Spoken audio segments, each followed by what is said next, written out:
Assalamualaikum warahmatullahi wabarakatuh. Anak-anakku kelas 8, semoga kalian semua selalu dalam keadaan sehat ya. Nah, pada pertemuan minggu kemarin, Ibu sudah memberikan video mengenai istilah Pancasila ya. Ternyata Pancasila itu sudah ada sejak dulu, yaitu sejak zaman Majapahit pada abad ke-14. Nah, tertuang dalam buku Negara Kartanegara karangan Empu Prapanca dan buku Sutasoma karangan Empu Tular. Istilah Pancasila itu dari bahasa Sanskerta. Itu asal mulanya dari kata panca, yaitu artinya 5, sila itu berarti sendi atau asas. Jadi Pancasila itu adalah 5 sendi atau 5 asas yang mengatur kehidupan manusia. Nah, di sini kita langsung saja ke materi selanjutnya. Nah, materi selanjutnya ini kita akan membahas tentang kedudukan dan fungsi Pancasila. Kita besarkan dulu. Nah, di sini. Kedudukan Pancasila.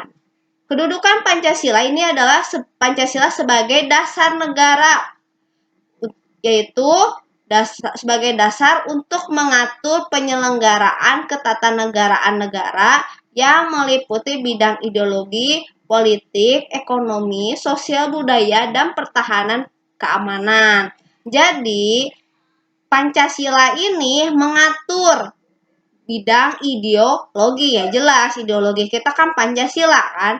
Nah, Pancasila ini juga mengatur tentang perpolitikan Indonesia, lalu mengatur ekonomi Indonesia, mengatur juga sosial budaya Indonesia, dan mengatur pertahanan dan keamanan. Jadi semua bidang ini itu sumbernya, dasarnya itu Pancasila. Lanjut lagi. Nah, di sini fungsi Pancasila. Fungsi Pancasila yang pertama itu adalah Pancasila sebagai jiwa bangsa Indonesia. Apa itu jiwa? Jiwa itu berasal dari bahasa Sanskerta, yaitu benih kehidupan.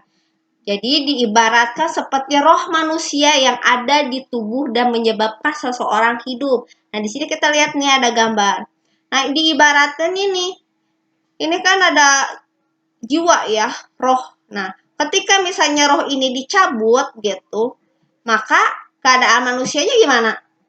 Iya, manusianya ini mati ya atau meninggal. Nah, begitu juga kalau kita ibaratin, karena di sini Pancasila itu sebagai jiwa bangsa Indonesia. Kalau misalnya Pancasilanya itu nggak ada, maka negara Indonesia itu juga tidak ada. Karena apa? Pancasila itu adalah jiwa bangsa Indonesia.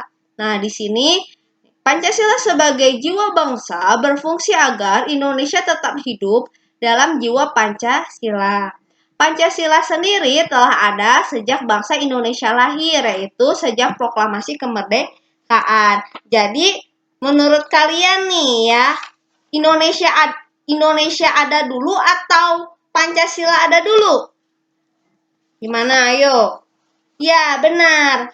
Pancasila dulu ada. Jadi karena tidak mungkin sebuah negara didirikan tanpa ada dasar negaranya, tanpa ada tujuannya, tanpa ada cita-citanya. Nah, itu makanya dirancang dulu dasar negaranya. Siapa yang merancang dasar negara?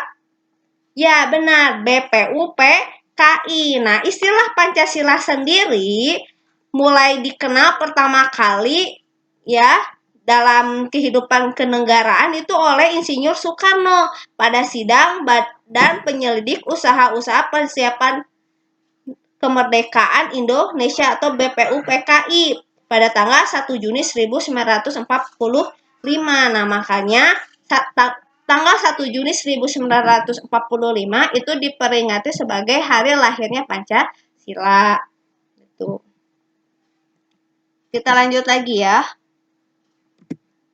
Nah, di sini Pancasila sebagai kepribadian bangsa Indonesia. Apa itu kepribadian? Kepribadian itu adalah ciri-ciri yang menonjol, sifat, sikap. Jadi setiap orang itu pasti punya kepribadian yang berbeda-beda. Ini kita bisa lihat. Nah, ini adalah kepribadian manusia ya. Ini ada sanguinis, koleris, pragmatis, melankolis. Ini pasti berbeda-beda. Nah, begitu juga kalian. Teman-teman kalian juga pasti berbeda. Ada ciri khas sendiri dari setiap orang. Ini misalnya Tina, ini Rina. Ya pasti berbeda gitu. Nah, adik kakak juga pasti berbeda kepribadiannya meskipun dari orang tua yang sama. Anak kembar sekalipun meskipun kembar identik, pasti kepribadiannya berbeda. Nah, karena itu setiap orang itu punya ciri khas, punya kepribadian tersendiri gitu, kepribadian masing-masing yang menjadi pembeda antara satu orang dengan satu orang yang lain. Nah, di sini juga ini Pancasila sebagai kepribadian bangsa Indonesia. Nah, memiliki fungsi sebagai hal yang memberikan corak khas bangsa Indonesia dan menjadi pembeda yang membedakan bangsa kita dengan bangsa yang lain. Nah, tentu saja Indonesia berbeda dengan Amerika Serikat. Misalnya, dari segi ideologinya jelas, Indonesia itu menganut ideologi Pancasila. Amerika itu menganut ideologi liberal. Nah, nilai-nilai kehidupannya pun juga akan berbeda. Misal, kalau di Amerika, orang yang tidak percaya akan Tuhan atau ateis itu biasa aja, nggak gimana-gimana gitu kan. Nah, tapi bagi orang Indonesia, semua orang Indonesia itu percaya akan adanya Tuhan. Makanya termuat dalam sila yang pertama, ketuhanan yang Maha Esa. Nah, gitu. Jadi, orang yang tidak percaya akan adanya Tuhan bagi orang Indonesia itu hal yang aneh gitu. Jadi bukan orang Indonesia malah itu gitu. Begitu ya. Terus begitu juga misalnya dari segi pakaian. Nah, kalau misalnya orang-orang barat itu pakaiannya biasanya terbuka. Nah, tapi kalau misalnya orang Indonesia gitu, yang punya ideologi Pancasila terus lebih condong ke budaya timur, pakaiannya itu cenderung tertutup, sopan dan sebagainya. Jadi Pancasila itu jelas sebagai pembeda yang membedakan bangsa kita dengan bangsa yang lain. Begitu juga dengan 5 silanya itu pasti dari nilai-nilai yang terkandung di dalam Pancasila itu pasti berbeda dengan bangsa yang lain gitu. Kita lanjut lagi. Yang ketiga, Pancasila sebagai sumber dari segala sumber hukum. Sumber hukum yaitu adalah sumber yang dijadikan bahan untuk menyusun peraturan perundang-undangan, baik berupa sumber hukum tertulis maupun tidak tertulis. Kalian masih ingat pelajaran kelas 7? Apa itu hukum tertulis? Oke, hukum yang ada tulisannya. Oke, boleh gitu. Terus ada hukum tidak tertulis. Kayak apa hukum tidak tertulis? Oke, seperti norma kesopanan. Iya, contoh misalnya, hukum tertulis itu ada tulisannya seperti undang-undang, undang-undang dasar, perda, bahkan misalnya tata tertib sekolah itu termasuk hukum tertulis, ada tulisannya. Nah, kalau norma kesopanan ada nggak tulisannya? Enggak, tapi itu ada hukumannya gitu. Ada hukumnya yang berlaku di dalam masyarakat. Kalau melanggar gimana? Nah, kalau melanggar itu diacuhkan gitu dalam kehidupan masyarakat atau dikucilkan. Itu adalah dan itu berupa sanksi sosial biasanya gitu. Nah, di sini Pancasila sebagai sumber hukum berfungsi sebagai sumber hukum yang mengatur segala hukum yang berlaku di Indonesia. Semua hukum tidak boleh bertentangan dengan Pancasila. Nah, kita lanjut. Nah, di sini.